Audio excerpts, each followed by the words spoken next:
Hello, you motorcycle enthusiasts. In addition to the disassembly and assembly videos you're already familiar with, here's a short video series that will give you a closer look at the contents of keister repair kits. I'll show you what's inside and what it's used for. Here I've laid out the rebuild kit for the Yamaha XJ900, but I'm not talking about the XJ900 diversion, but its predecessor, the one with a model number of 4BB. The contents of each rebuild kit is essentially the same. There's only a small difference in the sizes of the jets. All right, the first part is this little air jet. I'm going to show you where it goes here in the carb, and it has to be placed right in here.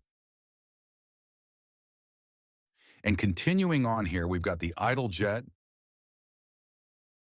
in the main jet, and then we've got the air-fuel mixture screw, along with a new spring, a washer, an O-ring.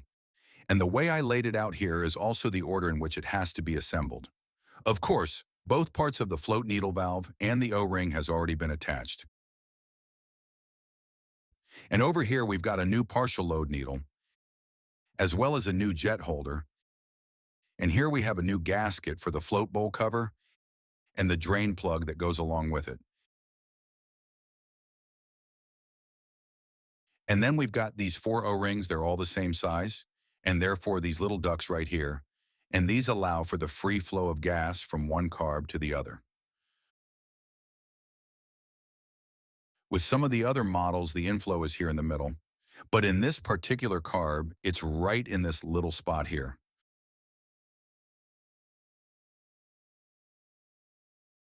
So right here, you've got a connector, and here, and this is what distributes the gas to the other carbs. There are 2 O-rings on each end of these little tubes.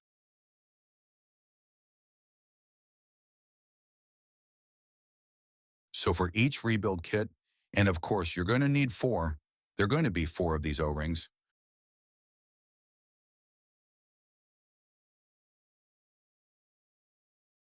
So you're going to attach 2 right here and another 2 on this end as well. And here's the T-pipe fuel connection, which doesn't need any O-rings.